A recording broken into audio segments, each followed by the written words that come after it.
علی کرم اللہ وجہہ کہ حسنین کریمین ننھے بخار آ گیا، طبیعت خراب ہو گئی، حضور پاک دیکھنے آئے. حضور پاک نے صلاح دی ایسا کرو، منت کر لو، نظر کر لو، 3 روزے رکھیں گے، یہ صحت یاب ہو جائے تو. بس جناب سیدہ بی فاطمۃ الزہرا نے، حضرت علی نے، آپ کے گھر والوں نے منت کر لی. اب جب روزہ کھولنے بیٹھے، دن بھر تو روزے سے تھے، ویسے ہی روزہ رکھا تھا پانی سے، سحری میں کچھ بھی نہیں تھا، پانی سے روزہ رکھا تھا. اور دن میں آپ کہیں سے جو لے کر آئے، ایک روایت میں ہے کہ کہیں سے اون لے کر آئے کسی یہودی کے پاس سے. جناب سیدہ نے دن بھر اس اون کو کی صفائی کی، شام کو لے جا کے دیا عصر میں. پھر اس نے تھوڑے سے جو دیے، وہ جو کو لے کر آئے، پیسا، کوٹا، چکی پیسی، بھگایا، پکایا روزے کی حالت میں. اور پھر جیسی روزہ کھلنے بیٹھے تو سامنے آواز آئی، مسکین ہوں، اللہ کے نام پر کچھ دو. چاہتے تو 1 روٹی دے دیتے. ایک روایت میں ہے کہ 5 بنائی، 5 کے 5 دے دی. ایک روایت میں ہے کہ 2 روٹی بنائی، دونوں ہی میاں بی بی نے روزہ رکھا تھا، تو دونوں کی دونوں روٹی اٹھا کے دے دی. پھر پانی سے ہی روزہ افطارا. پھر رات میں پھر پانی سے ہی روزہ رکھا، دوسرا روزہ. اب دوسرے روزے میں پھر وہی اون لائے، کاتا، صاف کیا، پھر اس کو اس کی مزدوری میں تھوڑے سے جو ملے اس کو پیسا، پکایا. اب روزہ کھولنے والے تھے تو آواز آئی، یتیم ہوں، اللہ کے نام پر دے دو. پھر پورا روٹیاں اٹھا کے دے دی. پھر پانی سے روزہ افطارا. تیسرے دن پھر وہی اون لائے، کاتا، صاف کیا، مزدوری میں وہی جو ملے اور جو کو پیسا، پکایا جناب سیدہ بی فاطمۃ الزہرا نے. اور پکانے کے بعد پھر جیسی روزہ افطارنے لگے تو آواز آئی، بدر کے قیدی رہا ہوئے تھے، اسیر ہوں. اسیری نے کہہ دی، اللہ کے نام پہ کچھ دو، بھوکا ہوں. آپ نے اٹھایا، پھر روٹیاں دے دی، خود پانی سے روزہ افطارا. اب 3 دن کے مسلسل روزے، پانی سے روزے کھل رہے ہیں، پانی سے روزے رکھے جا رہے ہیں. اللہ اکبر. رسول پاک صلی اللہ علیہ وسلم ملنے آئے. اتنی نکاحت، اتنی کمزوری جناب سیدہ کو کہ آپ بے ہوش ہو گئی. آپ نے اٹھایا تو بابا کے سینے پر سر رکھ دیا. اللہ، ایسا روزہ اور ایسی کمزوری، آسمانوں میں دھوم مچ گئی. آسمانوں میں اللہ نے وہی نازل فرمائی. یہ وہ لوگ ہیں جو خود بھوکے رہتے ہیں اور مسکین کو، یتیم کو اور قیدیوں کو کھانا کھلاتے ہیں. یہ وہ لوگ ہیں. اللہ نے ان کی تعریف کی، اللہ نے ان کی تعریف کی. سبحان اللہ، سبحان اللہ. قرآن میں وہی نازل کی. کاش ان کی زندگیوں سے درس لیں ہم. کھانا کھانا ہی زندگی نہیں ہے. زندگی اللہ کو راضی کرنے کا نام ہے، امتحان کا نام ہے. امتحان میں اچھی طریقے سے پاس ہو جانے کا نام ہے، اچھی طریقے سے ایمانداری کے ساتھ زندگی بسر کرنے کا نام، اللہ کے رسول کو راضی کرنے کا نام.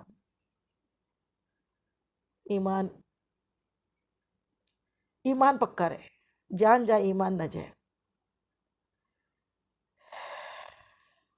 جب مدینہ منورہ میں سب لوگ تقسیم ہو رہے تھے نا، یہاں کے جتنے مہاجرین مکہ معظمہ سے ہجرت کر کے حضور پاک کے ساتھ میں جتنے لوگ گئے تھے صحابہ کرام، تو مدینے والوں نے ایسی شفقت اور محبت دکھائی کہ اپنے اپنے حصوں میں سے، اپنی اپنی پراپرٹی میں سے، اپنے اپنے گھروں میں سے 2 حصے کیے.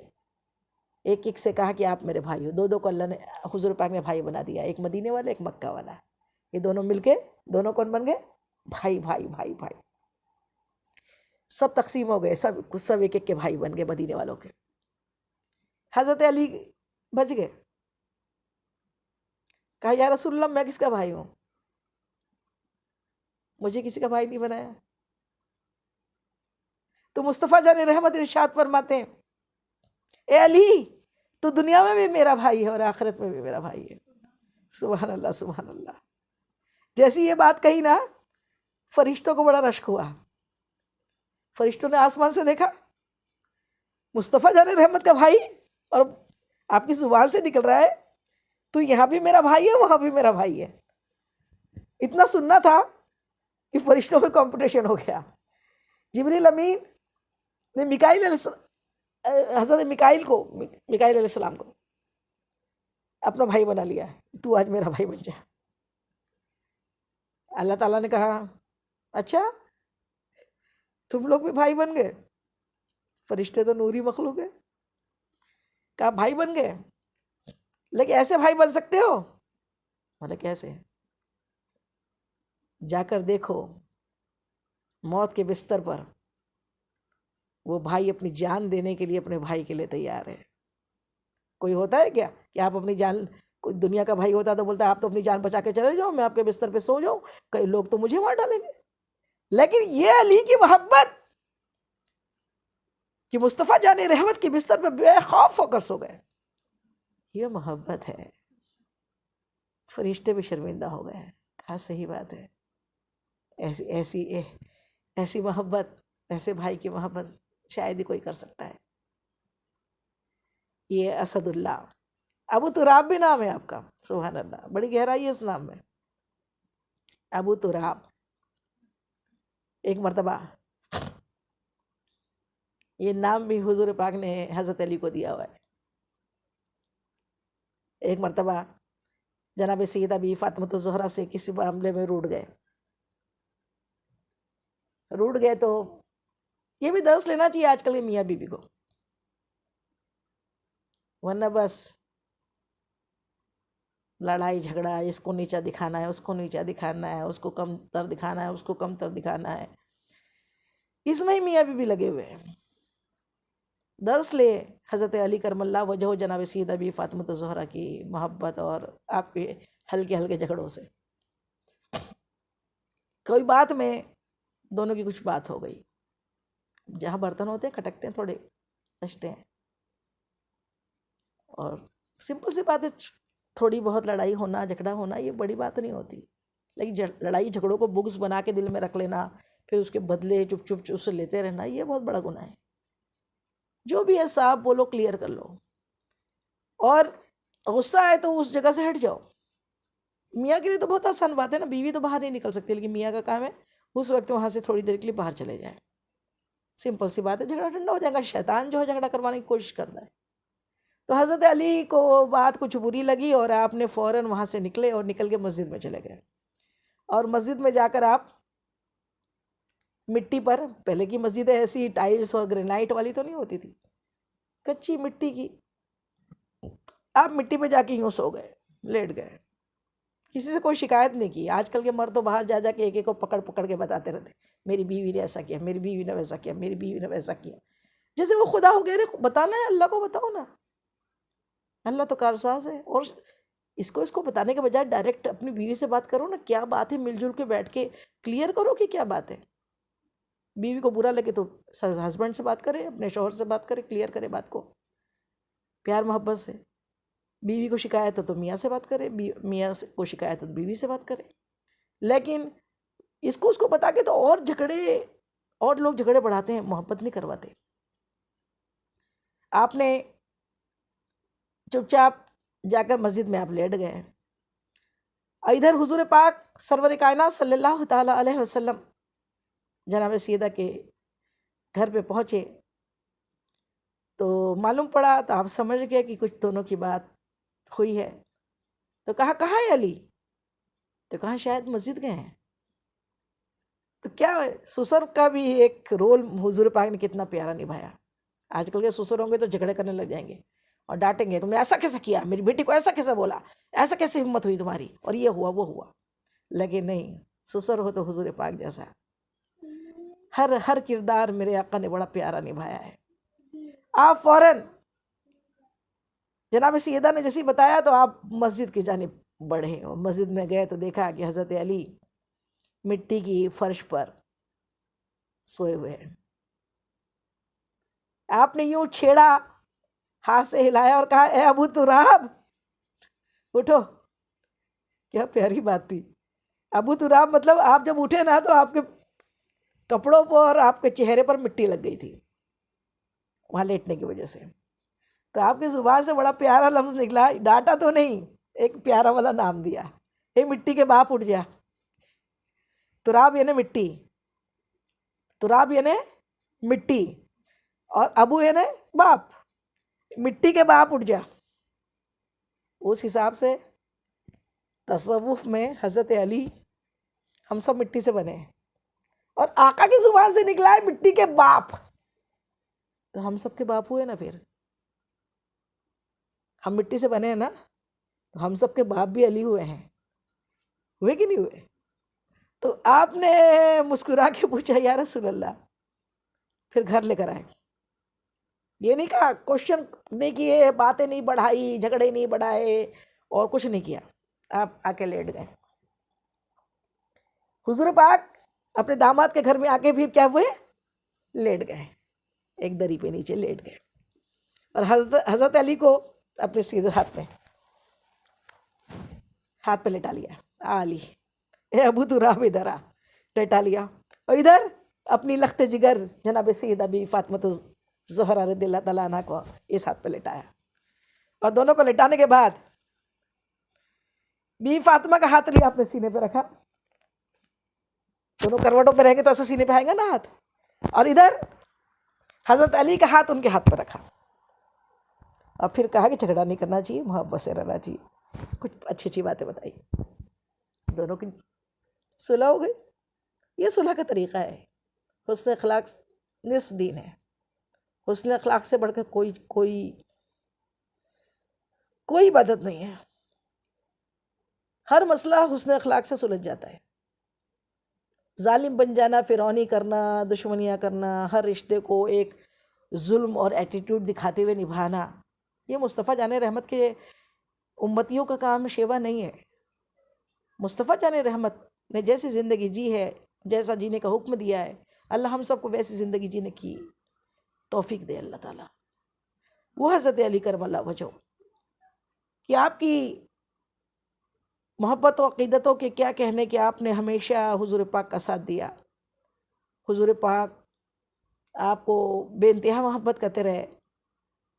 فاتح خیبر آپ ہوئے. جب خیبر کا قلعہ فتح کرنے کے لیے جب یہ لشکر اسلام حضور پاک کی صدارت میں وہاں پہنچا، تو قلعہ فتح نہیں ہو رہا تھا.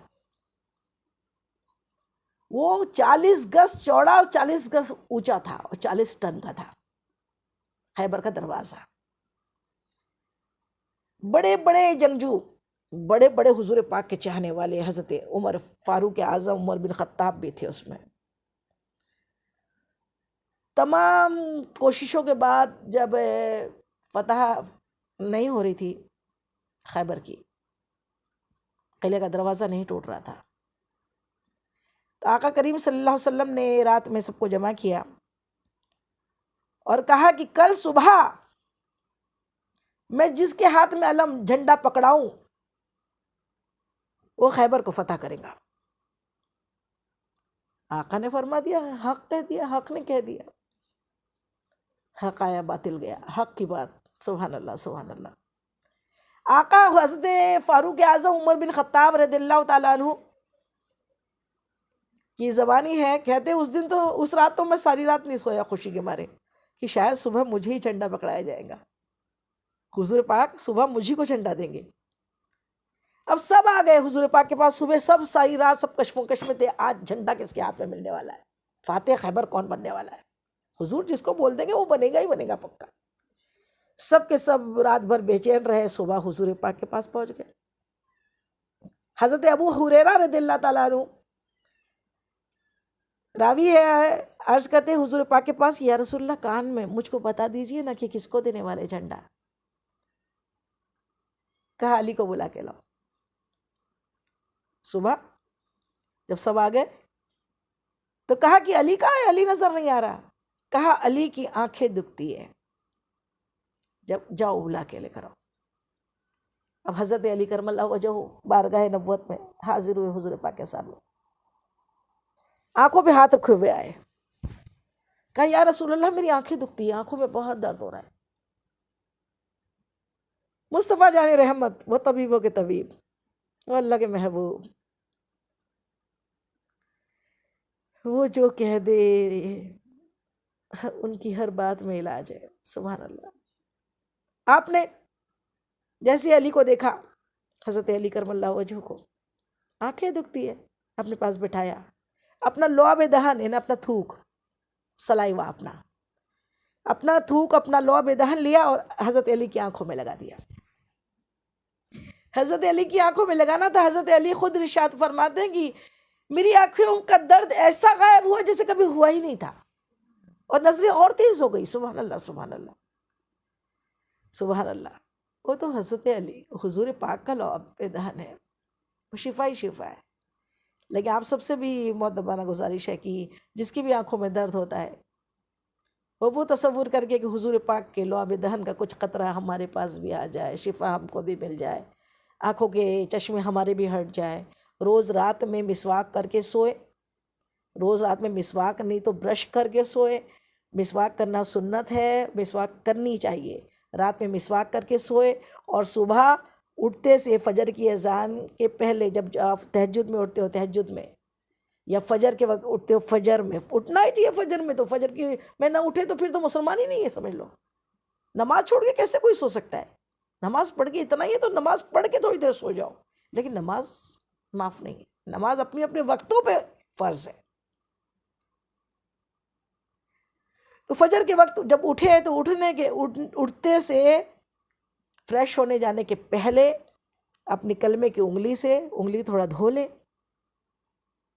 انگلی کو، ہاتھوں کو۔ سب سے پہلے حضور پاک کا ہمیشہ کا معمول رہا، آپ گھر سے باہر سے گھر آتے سب سے پہلے آپ ہاتھ دھوتے۔ آج کرونا والے بتا رہے ہاتھ دھو، ہاتھ دھو۔ حضور پاک کی سنت آپ نے 1400 سال پہلے بتائیے کہ جب بھی گھر سے باہر سے گھر آؤ پہلے ہاتھ دھو۔ ہر کام کرتے پہلے، کھانا کھاؤ تو پہلے ہاتھ دھو، بستر پہ جانے کے پہلے تو پورا وضو ہی کر لو، اور ہمیشہ باوضو رہنا چاہیے، اور اٹھتے سے پہلے ہاتھ دھو لینا چاہیے۔ تو ہاتھ دھو کے پھر اس شہادت کی انگلی کو اپنے لعاب میں لگا کے، اپنی آنکھوں میں سرما جیسے لگاتے، کاجل لگاتے، اس طریقے سے آنکھوں میں جو لگا لے، 1 مہینے کے اندر اندر اس کی آنکھوں کا چشمہ ہٹ جائے گا۔ کر کے تو دیکھیے، درود شریف پڑھ کے کریے، انشاءاللہ ضرور فائدہ ہوگا۔ حضور پاک سرور کائنات صلی اللہ تعالیٰ علیہ وسلم نے حضرت علی کو آنکھوں میں لعاب دہن لگایا، آپ کی آنکھیں اچھی ہو گئی۔ پھر آپ کے ہاتھ میں علم پکڑایا، سب دیکھ کے دنگ رہ گئے حضرت علی کی قسمت پر۔ علم پکڑایا، آپ کو جھنڈا دیا کہ اب آپ کو فتح خیبر کا قلعے کا جو دروازہ ہے اس کو توڑنا ہے، فتح کرنا ہے خیبر کو۔ سبحان اللہ، سبحان اللہ۔ حضرت علی کرم اللہ وجہ کی صدارت میں جب آپ کا لشکر گیا، حضرت علی وہاں پہنچے، آپ نے اس ایک ہی تلوار کی ایک وار میں اور ایک ہاتھ سے ہی آپ نے خیبر کا 40 ٹن کا دروازہ 40 گز دور پھینک دیا۔ سبحان اللہ، سبحان اللہ۔ اور اس کے پہلے ہی تو آپ نے اس دروازے کو ڈھال بنائی، جب وہاں کا ایک، اور اس نے جب آپ پر وار کیا تو آپ کی ڈھال ٹوٹی، اور پھر آپ نے اس دروازے کو ڈھال بنا کے اس پہ وار کیا تو وہ ٹکڑے ٹکڑے ہو گیا۔ سبحان اللہ، آپ فاتح خیبر کہلائے۔ اتنی بڑی چیز، ایک انسان 40 ٹن کا دروازہ پھینک دے، کتنی بڑی بات ہے۔ یہ بات سن کے جو یقین کرنے والے، محبت والے، وہ تو یقین کرتے ہیں، کرنا ہی ہے، یہ ہمارا ایمان ہے۔